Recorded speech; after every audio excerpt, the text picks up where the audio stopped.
So, I work for a large ad agency as a copywriter. I was super excited when I got this job after college.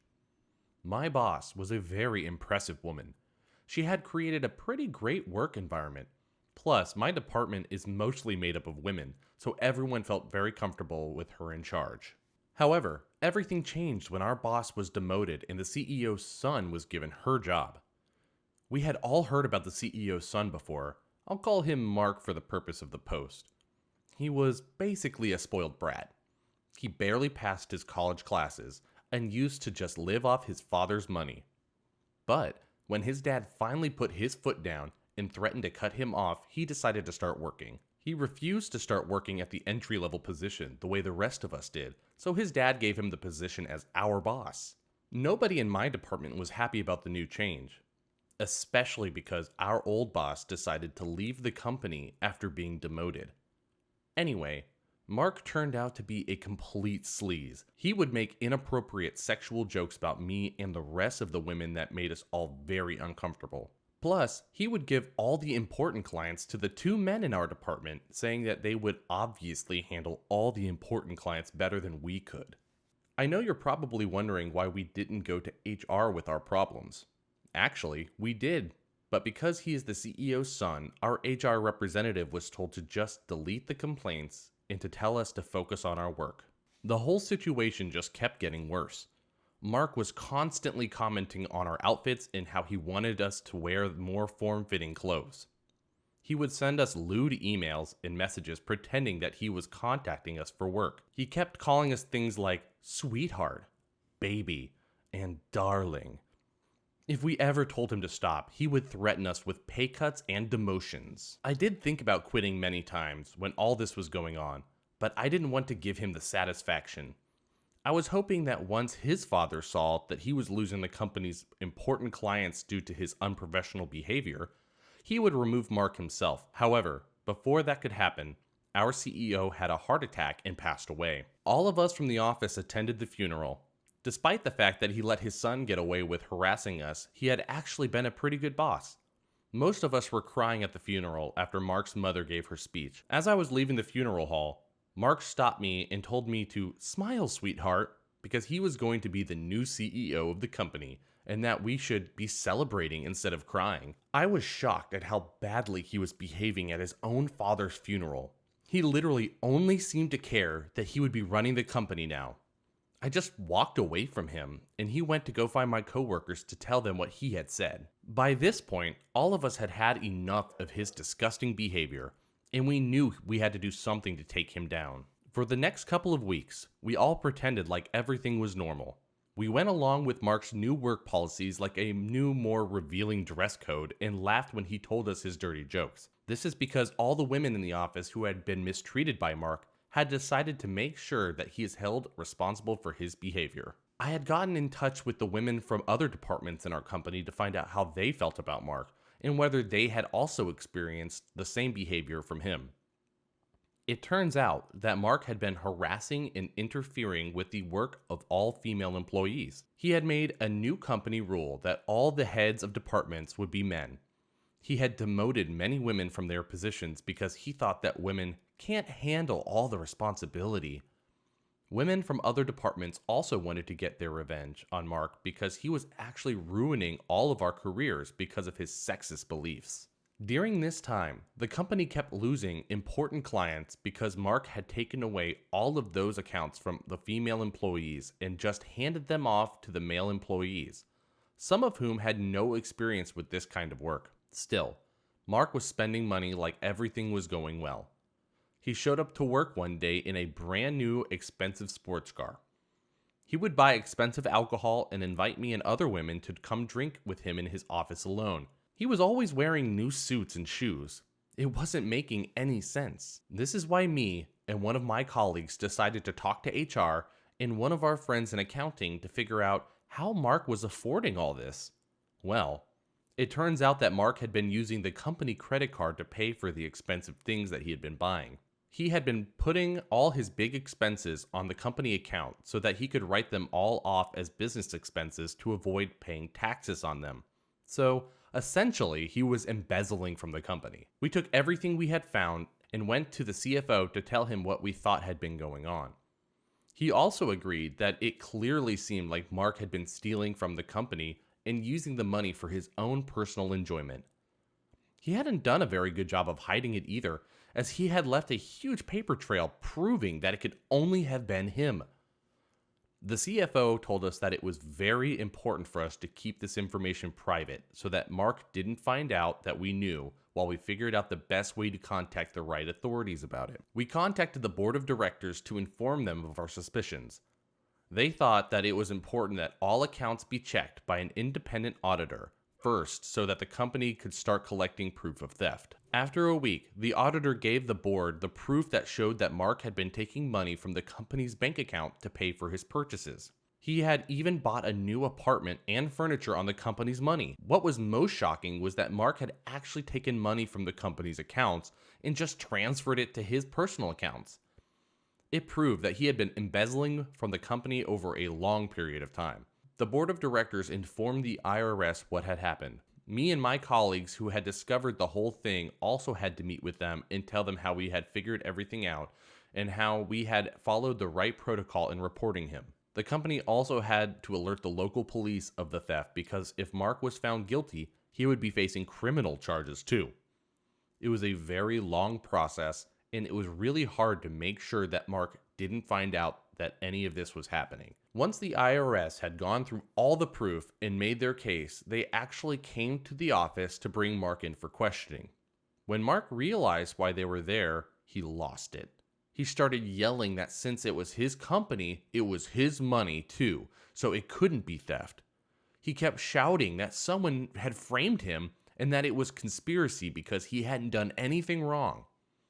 Once he was taken in for questioning, the board of directors temporarily removed Mark from his position until the IRS and the police decided how to proceed with the case. The whole office was much happier with Mark gone.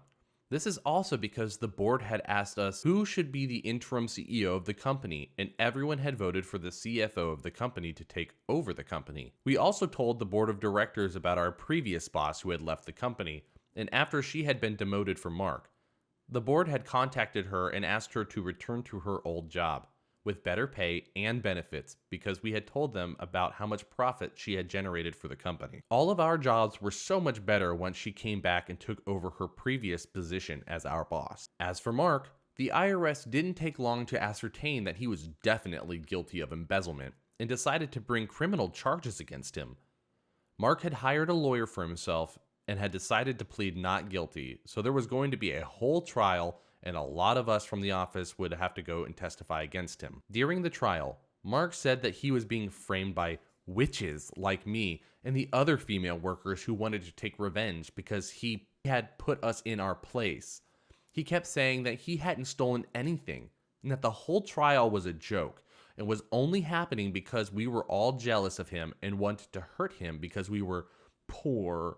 When it was my turn to testify, I told the judge and jury about how we had figured out that Mark had to be stealing from the company. Our lawyer showed all the proof that had been collected by our CFO and the independent auditor that showed that Mark was a thief. When I was asked to describe what Mark was like as a boss, I decided to tell the court how sexist and demeaning he was. Since Mark had sent me many disgusting and crude emails and text messages, I had proof that he was an incompetent boss who didn't deserve to run the company at all. All the other employees who testified also gave us proof of how Mark had done the same things to them and treated all the female employees very badly. Mark's lawyer tried to say that these were reasons that we would frame him for embezzlement, but our lawyer and the IRS had proof that it was Mark that had stolen all of the money because the car, apartment, and furniture had all been bought under his name and had his signature on all the receipts and ownership deeds. Obviously, the jury found Mark guilty of embezzlement, which meant that he would have to go to jail. He would also have to pay back all the money he had stolen as restitution. All the employees were celebrating because Mark had gotten the justice he deserved, and we were finally free of him. The last time I saw Mark was when he was being escorted out of the courtroom. He looked very upset, so I reminded him to smile, sweetheart, because it was a day of celebration, just like the way he had told me at his dad's funeral. The backstory. Father-in-law works for a heavy equipment manufacturer, highway making equipment, machines for gold and gem mining, etc. The machines aren't really relevant to the story, only that they're big and scary enough that everyone is very strict about safety. Well, almost everyone. This company has one IT guy. He does everything from web admin to the ID badges to the printer isn't working. So, obviously, he needs an office with a computer. One problem is, most of his job is keeping the ancient assembly line machines on life support.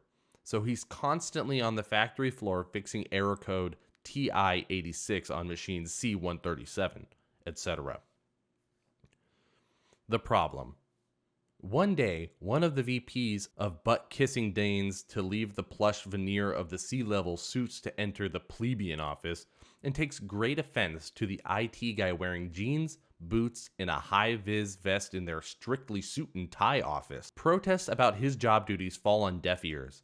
And since the IT department of one person doesn't have an official C-level officer, the VP of butt-kissing decides to write a new dress code for the IT department. Suit and tie at all times, no exceptions. The IT guy shows up the next day in a suit and tie, tries to fix an error on the factory floor, and rightfully gets turned away at the door for lack of safety gear. He spends a few days in his office goofing off while the errors on the factory floor grow and grow. The fallout. Finally, around 3 a.m. one night, big production line X goes down. This is a huge contract for the company.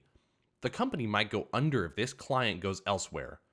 As such, emergency procedures state all C-level execs and even the owner must be notified immediately if this line stops at any time for any reason. So, the upper echelon of the company, including the VP Buttkisser, assembles in the boardroom to prepare for their firing spree. Around 5 a.m., the IT guy is ordered to the boardroom, where they really lay into him before they fire him. Threats of backlisting him in the industry, threats of lawsuits for damages, etc. Of course, there's the condescending, "Now what do you have to say for yourself?" question. The mic drop. He unfolds a few pieces of paper from his pocket and puts them on the table in front of the owner. "This is why I have to wear a suit and tie, no matter what. This was my objection, because I have to do my job properly. This is the safety officer refusing me entry for lack of safety gear, and this is the record that VP Buttkisser got my emails but never responded." Not a pin drop or a cricket chirp could be heard. Just the faint ruffling of pages as the owner read. Finally, he spoke. "Your so-called dress code is officially revoked. VP Buttkisser is no longer allowed to have any authority over you.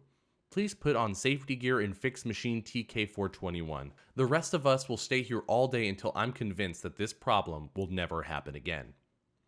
The VP Buttkisser kept his job. He was very good at his namesake after all.